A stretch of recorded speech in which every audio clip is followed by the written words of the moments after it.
Hello viewers and welcome to AAU Talks on AAU TV, the higher education television network for the African higher education community. I am your sitting host. My name is Ransford Bekwin. Today we are in the Sudanese capital Khartoum, and precisely we are at the University of Khartoum, and we are here to talk about the opportunities and challenges of academic programming in the Khartoum. Please follow us on AAU TV at tv.aau.org and also on our social media handles. Look for Association of African Universities and on Twitter at AAU_67. Please don't go away. We shall have a short commercial break, and when we come back, I will introduce our guest. Stay tuned. The Association of African Universities, in partnership with the All African Students Union and Al-Azhar University, Egypt, calls on African universities to participate in the first African Universities Olympics. Theme: Uniting African Universities through sports and recreation, mapping out strategies to achieve the Africa we want.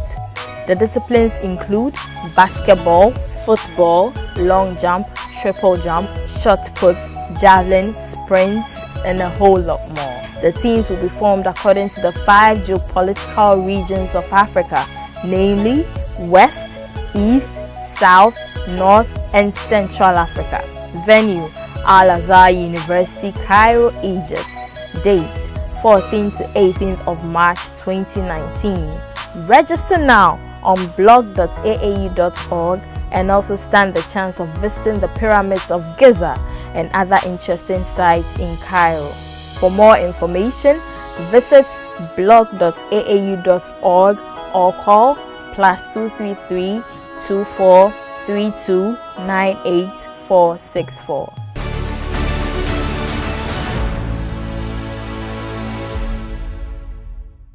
Welcome back, viewers, to AAU Talks on AAU TV. Before the break, I introduced the topic for the day, the opportunities and challenges of academic programming in the Sudan. And we are focusing on Sustainable Development Goal 4, which is on equity and access to education in Africa. I have with me Professor Samir Shaheen.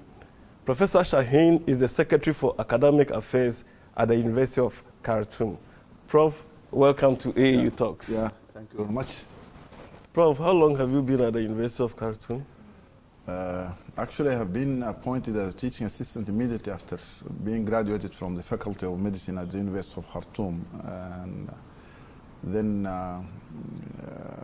after being a teaching assistant, I'm then promoted to assistant professor and then to associate professor. Now I'm professor. And I'm pediatric orthopedic surgeon by profession, trained in pediatric orthopedics and orthopedics in Sudan and in Germany. And I hold also a master's degree in medical education. After being appointed as an assistant professor at the University of Khartoum, I headed the department of the orthopedics at the University of Khartoum. Then I headed the medical education unit, which is the educational development center for the health profession education at the Faculty of Medicine of the University of Khartoum. And now I am appointed as the Secretary for Academic Affairs at the headquarters of the university here in the main campus, coming from the medical campus, in fact. Okay, it looks like your training is in the medical field. Yeah. So how did you land in administration? Actually, what brought me to administration is the medical education. Actually, after being trained in orthopedics, then I became a medical educationist. And being a medical educationist, part of the training is the quality assurance of higher education and accreditation issues. Okay.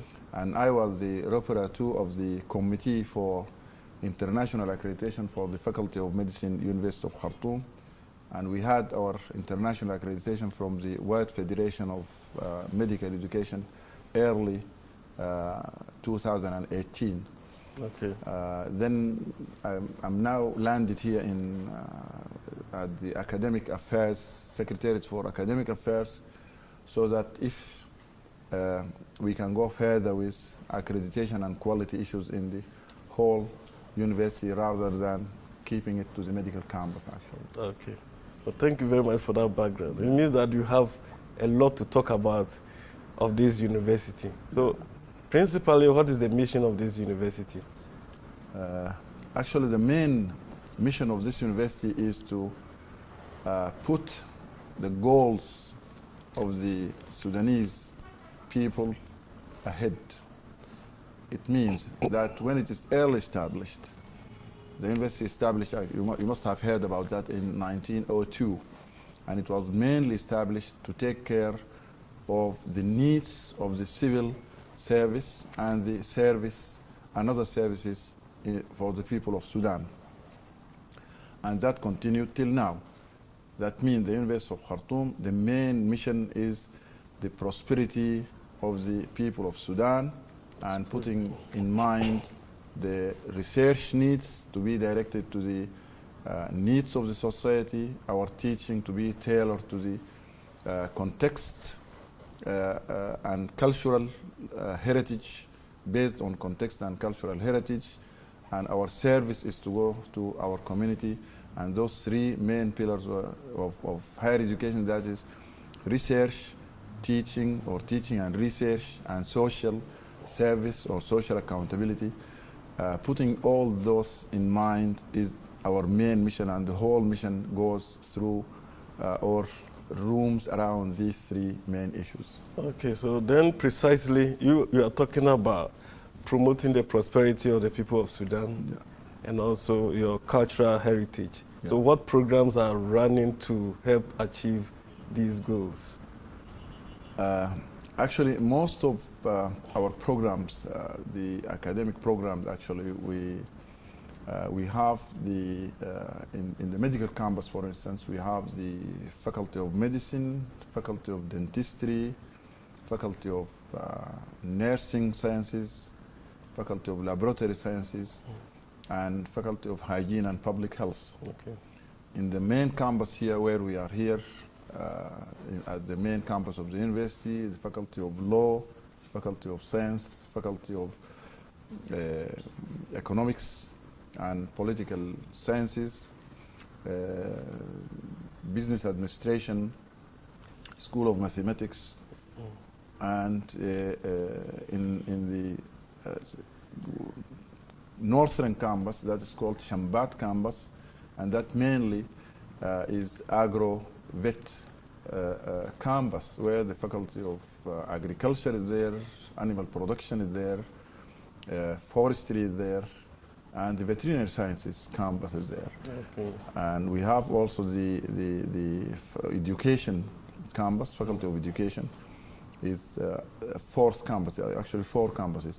All those programs, actually, the main goal of it is based on how to deliver a program that takes care of the needs of Sudan, putting in mind that our student or our graduate is also of an international caliber, because we observe all the quality assurance and the quality control according to international higher education parameters and benchmark. That's refreshing to know. Yeah. We are coming back to something very critical. Yeah. You spoke about promoting the cultural heritage of the Sudan people. Yeah. You know, one of the goals of the African Union, under its Agenda 2063, is to integrate Africa. Yeah. And one means to integrate Africa is language. Yeah. So what language, or what is the medium of communication here, and the medium of teaching here at the University of Khartoum? Yeah. Actually, coming to that point, Sudan, like most of African countries, we have many tribes in Sudan. Okay. We have over 200 different languages in Sudan. 200 tribes, 200 different languages, or you can call it dialect, whatsoever you call it. And I think the main, the official language of Sudan is the Arabic language, together with English language. this is why the teaching language or what we teach or how we teach in our universities is the Arabic and English language. Okay. And both languages are equally used in many universities. Okay. And Khartoum University we adopt that, both languages. So you can teach in Arabic. Is there a percentage quota for Arabic or?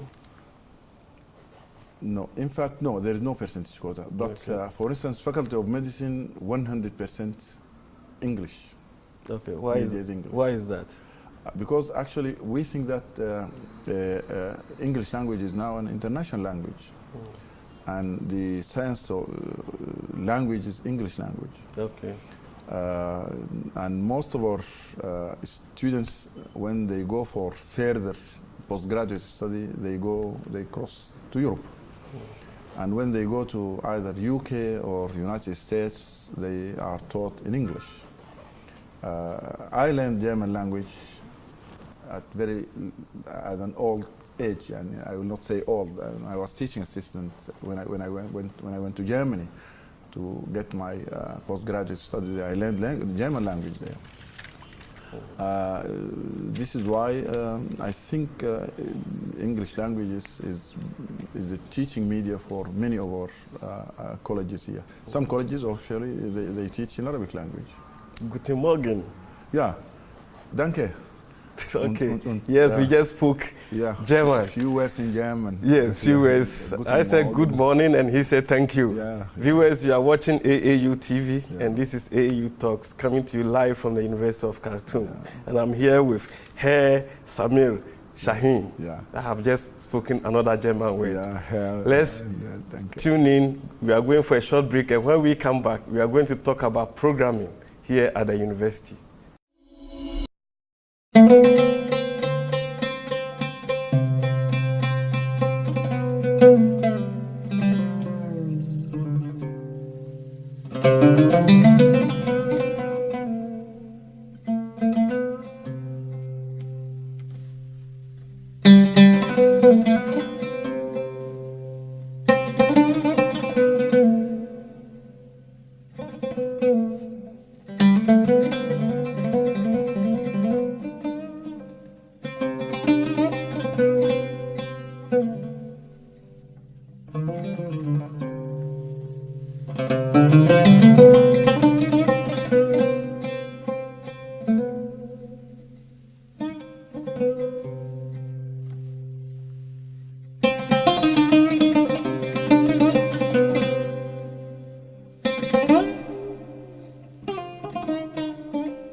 Welcome back, viewers, to AAU Talks on AAU TV. And I have with me Professor Shaheen, who is the Chief of Academic Affairs here at the university.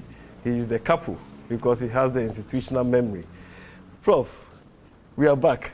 Yeah, thank you, Martin. Now, we have spoken about language.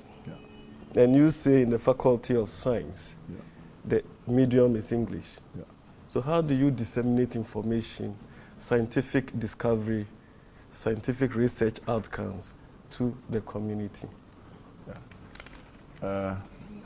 In fact, the research outcome being implemented as in the field is one of our challenges. Okay.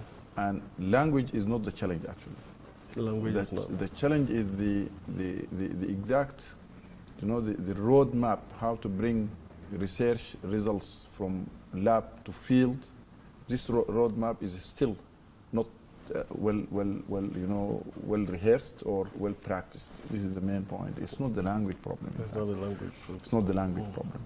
But many of the research results are being implemented and well practiced, but still we are lacking, actually very behind. When I look at the postgraduate studies and postgraduate research work at the University of Khartoum in all fields, agriculture, political, veterinary, medicine.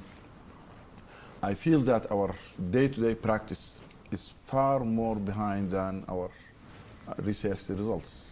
Bringing research work to field is a real challenge which we are still facing.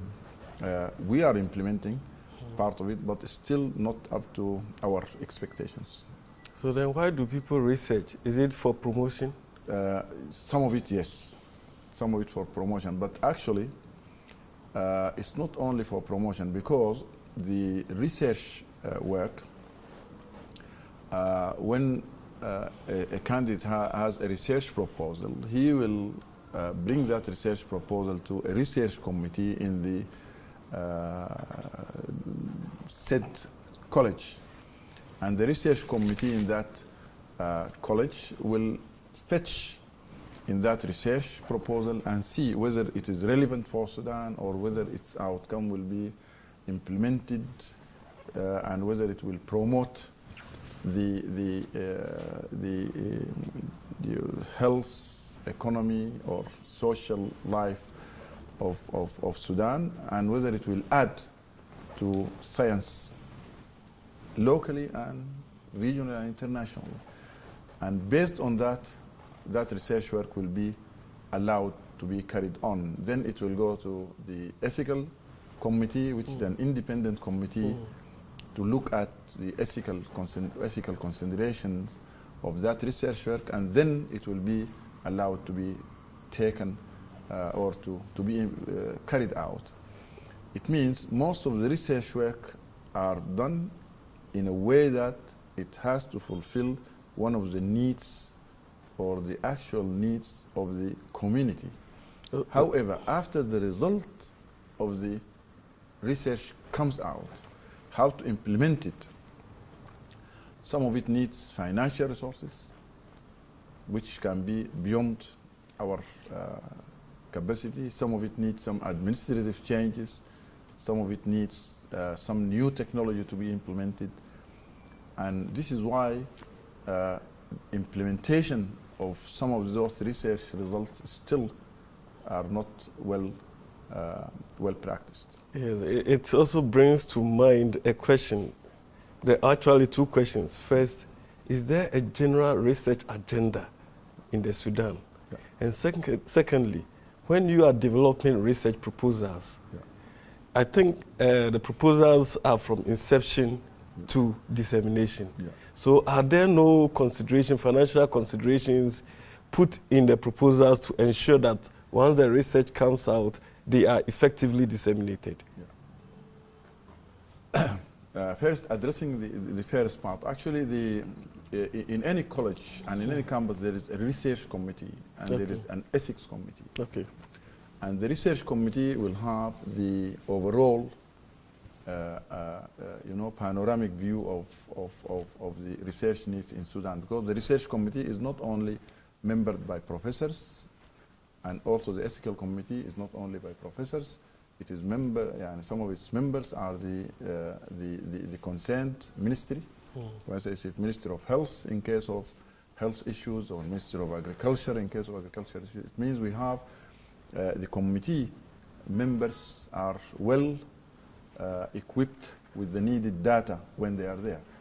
It means our research proposals are based on research needs which are generated from the information we get from the concerned authorities in the administration or in the government. Okay. The problem is that when you have a research and the fund of the research is there, to be implemented, usually an incubator is needed, and entrepreneurship is needed, as that needs the real input of the business. One of our problems, probably here and in many areas, that usually the academia or the academic minded professors, they are very cautious of being in contact with business, because some issues come as conflict of interest, and why it is funded by X or Y business. We need actually to sharpen this area in order to get the burden, the burden from our academic. You don't have an IPR, intellectual property rights office. I thought this could be the work of the ethics committee to make sure that research collaboration is effective and is in a win-win situation for both the researcher and then the funder. Yeah, we have actually an intellectual property office, and it is part of the academic affairs in the University of Khartoum. The intellectual property office is part of the university, or part of the academic affairs. Okay. And we are a recognized center by the WIPO, which is the World Intellectual Property Organization. Okay. And next June we are conducting a regional workshop in intellectual property and how intellectual property and how research results are to be protected and to be practiced. But anyhow, this is a real challenge which I think we face here, that implementing our research results to field immediately, that needs a lot of fund, and it needs the business to step in, and still we are making the fine tuning of how to get through from this challenge actually. Okay, you've spoken about WIPO. What about ARIPO, since we are in Africa? Yeah. Do you have any collaboration with ARIPO as well? I'm not sure, honestly. Okay. I'm not sure. All right, because that is the African Regional Intellectual Property Rights. Yes, okay. Yeah. Right. Now, let's move on. The university churns out a lot of research. Yeah. Do you patent your research? Yes. We have part of the intellectual property is the patenting unit, and that is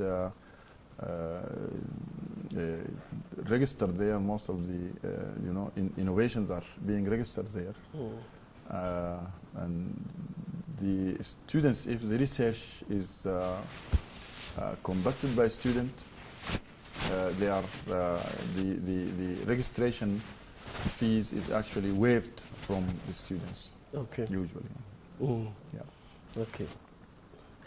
All right, Prof. I think Africa has a challenge with disseminating research outputs. Yeah.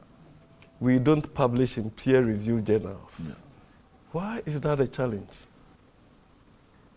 For instance, I tried to Google some of the works of African scholars here at the University of Khartoum.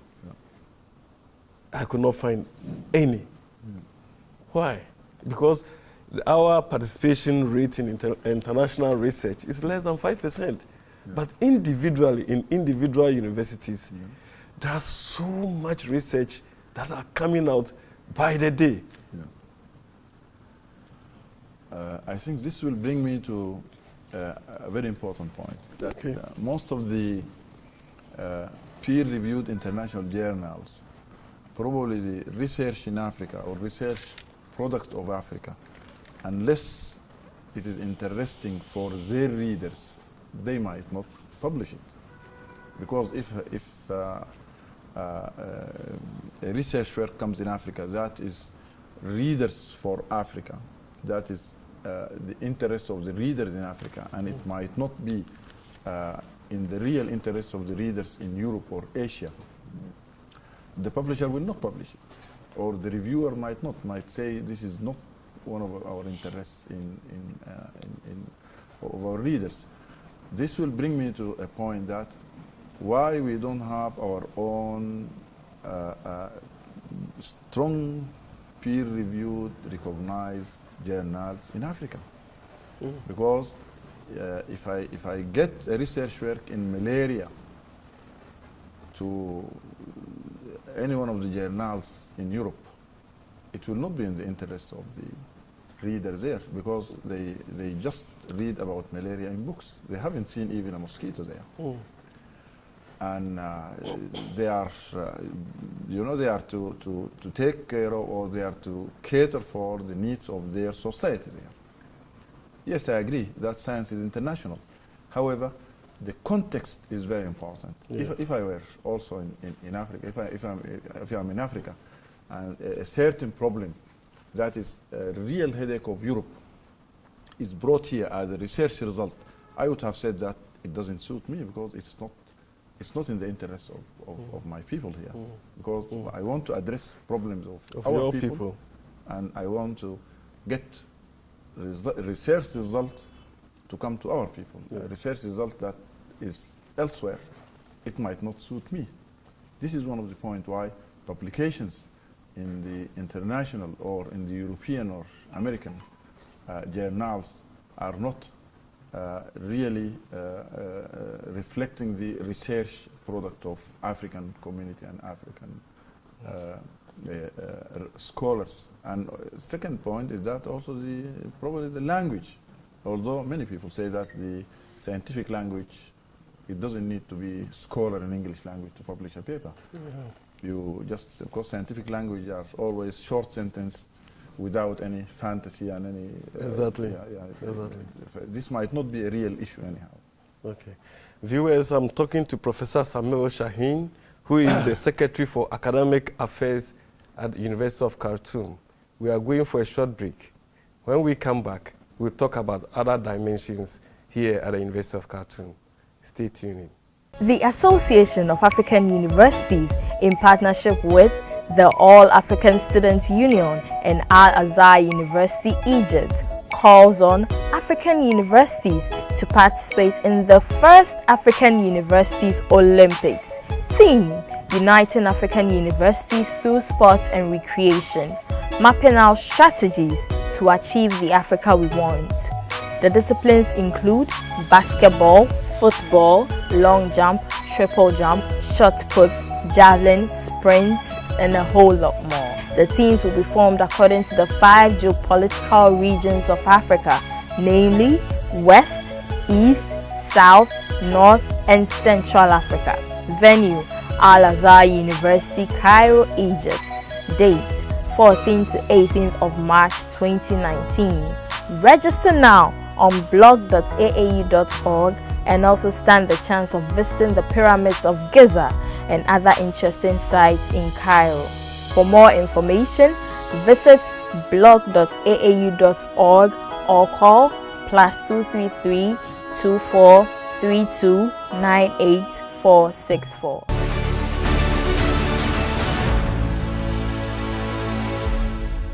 Welcome back, viewers, to AAU Talks on AAU TV. We are here in the Sudanese capital, Khartoum, and precisely we are at the University of Khartoum.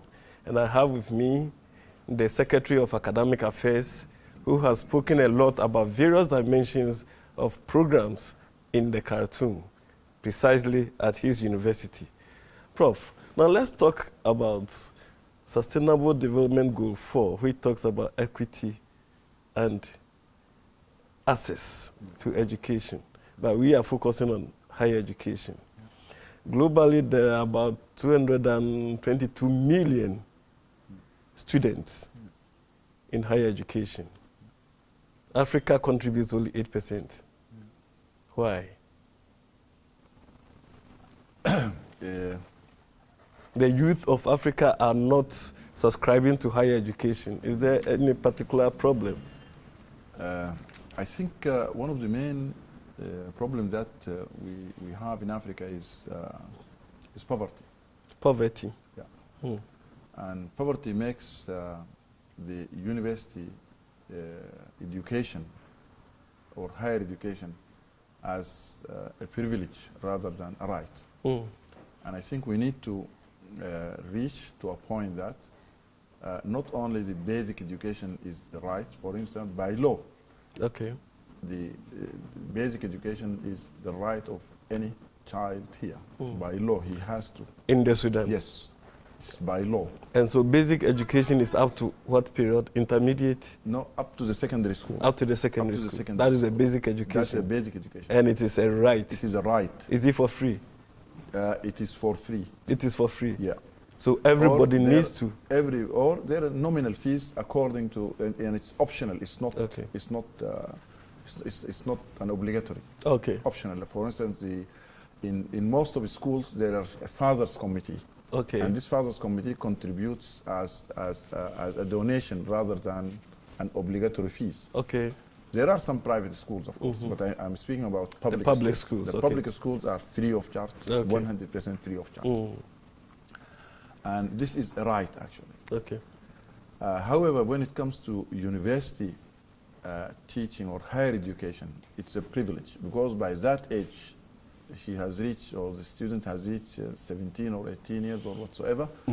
And then if his family is not rich enough to sustain him during his university studies, he will just quit and he will go to the labor market, working. This is one of the main points. This is one of the main problems. That if the family cannot sustain a youth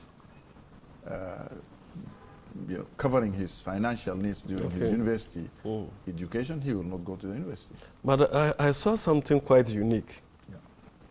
I saw more females in higher education than males. Yeah.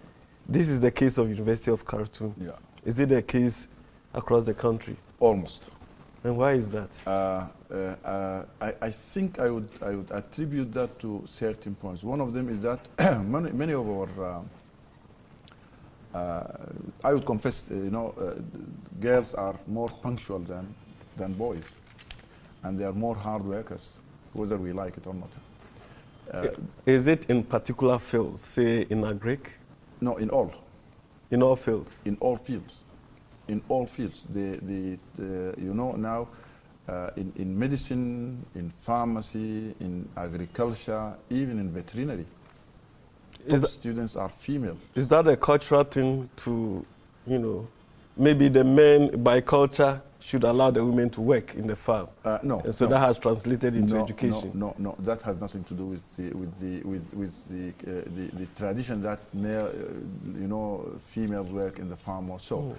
But this is what I'm saying, that the females are actually more hard worker. And for the last few years, the top students in the Sudan school certificate are females. So how can this change? Yes, I will tell you. One of the points is that Sudan actually is very liberal. It's a liberal society. It's a liberal society. Okay. We do not have that females are oppressed or suppressed or whatsoever you call it. We have equal opportunity. Okay. This is why our ladies are outspoken. So you have already achieved SDG 4. Already. A lot of ministers in the Faculty of Medicine, for instance, from the medical campus where I come, the Faculty of Medicine, 8 or 9 now, our departments are headed by females. 8 departments in the Faculty of Medicine headed by females. Okay. This is why actually we are a very open society, equal opportunity. University of Khartoum is notorious of that actually. University of Khartoum is equal access for all over Sudan. Okay. We recruit the best students in the Sudan school certificate, regardless of gender, regardless of from where he comes, regardless from the area he comes. Just the top few hundreds of the Sudan school certificate will be absorbed in the University of Khartoum, medical campus, agricultural or whatsoever. And then this is why we are actually, we have to be very proud of that. Okay. That as a University of Khartoum, we attract and we recruit the best students in Sudan. I'm now concerned about the male-female disparity. Yeah. Would there be any program that can really draw the men to subscribe to higher education?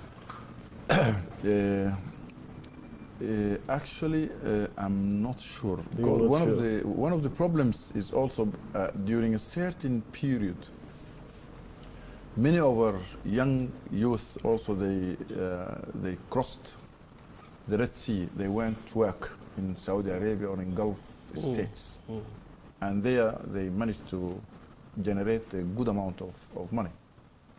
Okay. And when they come here, they didn't go through their university education, and they are very rich. Then this gave actually, it wasn't a good example for youngsters to see that, he did. go to the university and he's very rich. This is one of the problems. However, now I think things are changing.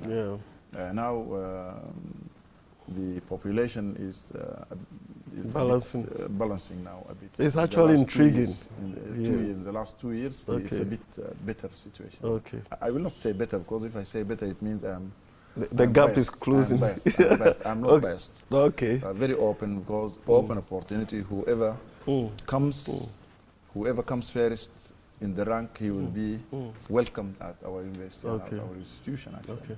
Okay. Now, talking specifically about programs. What are the processes in developing an academic program? Because I'm very interested in maybe a program that one would like to introduce that will bring or attract young men not to leave at the end of secondary school, but to subscribe to universities or tertiary education. Actually, you know, we have a very long heritage in the University of Khartoum. This is why to get a program, it will take quite a long time actually to get through. And this, I wouldn't say it's a bureaucracy, but it's a process. It has to go through the process. A rigorous process. It's a very rigorous process and a stepwise process. Okay. Well-fetched, looked after from all dimensions. For instance, we recently introduced a master's degree in medical education. Okay. And I was convener of that program before I come here. It took us 3 years to get through. A funder would have left. A funder who wanted to fund such a program. If it takes 3 years, the person would have left? No, but actually... Or is the process that one has to go through? This is the process. It has to go through that process. For instance, we looked around and we found that training medical doctors to get to be teachers, that needs skills. Okay. Thus, if I'm an orthopedic surgeon, but I'm not trained to teach medicine. Right. To get that, I need to be special training. Okay. And this special training, I had actually my master's degree from a joint degree from Maastricht and Sudan University. Okay. That's a medical education, and this is why we thought that we have to develop a master's degree here at the University of Khartoum in the Faculty of Medicine for health profession education. Okay. It took us 3 years till we. The idea was clear. It went through in the medical campus there. Okay. Then we had to put objectives for the course, learning outcomes, curriculum, and it has to pass through the curriculum committee of the medical campus.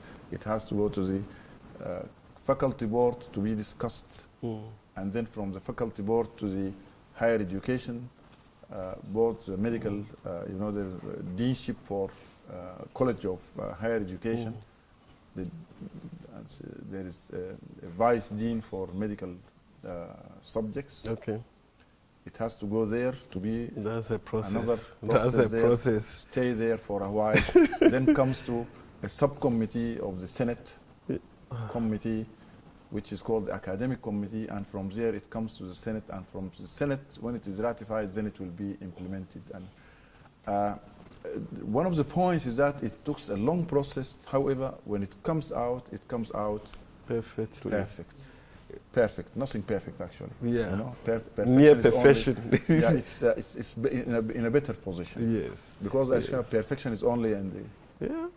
But the process is in the heavens. Is in the heavens. The process takes longer than even trying to patent an invention. Yeah, this is one of the points. It takes quite, and any program is like that. It's not only the medical education. Any program, even undergraduate, it goes the same program. But in undergraduate, it will not go to the postgraduate college. It will come directly to the academic affairs. Okay. We have a subcommittee in the academic affairs that's called academic subcommittee that goes over any new curriculum after it is being fetched in the department level, college level, faculty board level. Then it comes to academic committee. Then from there to the Senate. The highest academic committee at the University of Khartoum is the Senate committee. Is the Senate. And when the Senate ratifies it, then it becomes implementable. It becomes, yes, that's it to be implemented. Okay. Now, we have gone through the process of getting a new program on board. What about reviewing an ongoing program? How long does it take? And how often are new programs reviewed?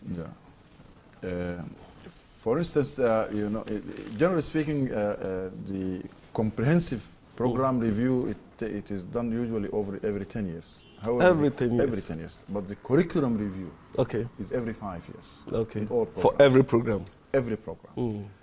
We had actually, or we were very lucky to be one of the first medical colleges in the region and in Sudan to be accredited with the World Federation of Medical Education early this year in March. Actually, we had that, and that actually it was a very good exercise for us to review the whole program from A to Z, from admission to graduation, everything, our recruitment for students, recruitment for staff promotion, teaching, material, curriculum, how curriculum is designed, are we following the new trends of curriculum.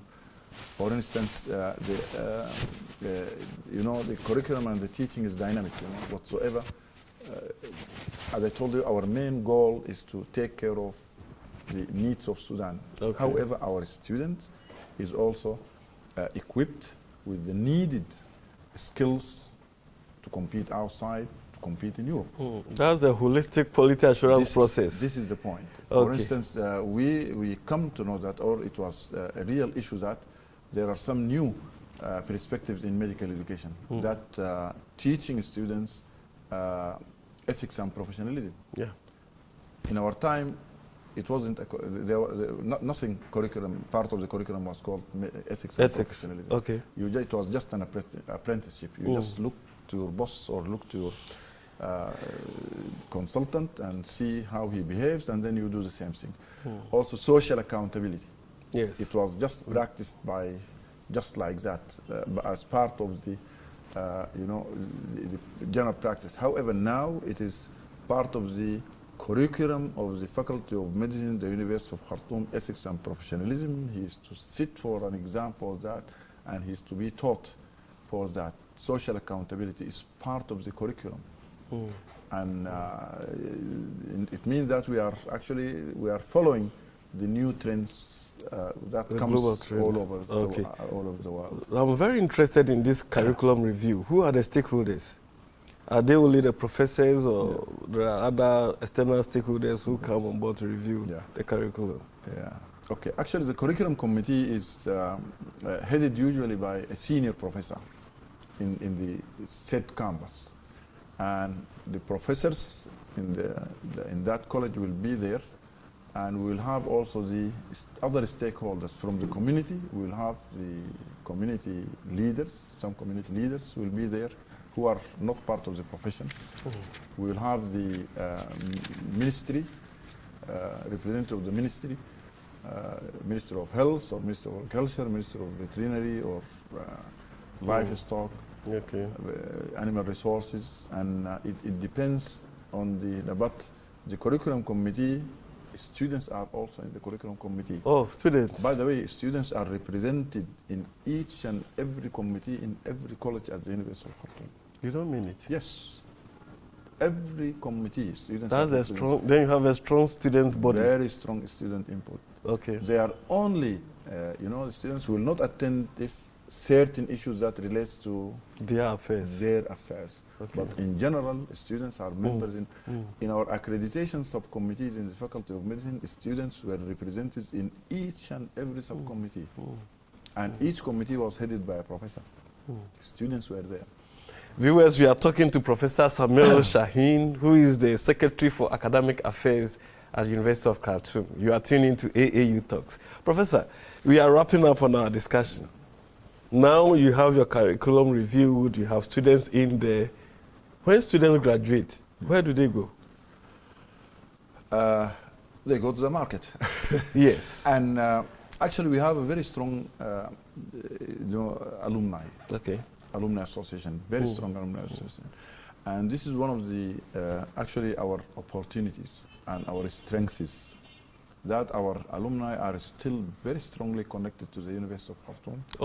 many of donations to the University of Khartoum is from our alumni. Okay.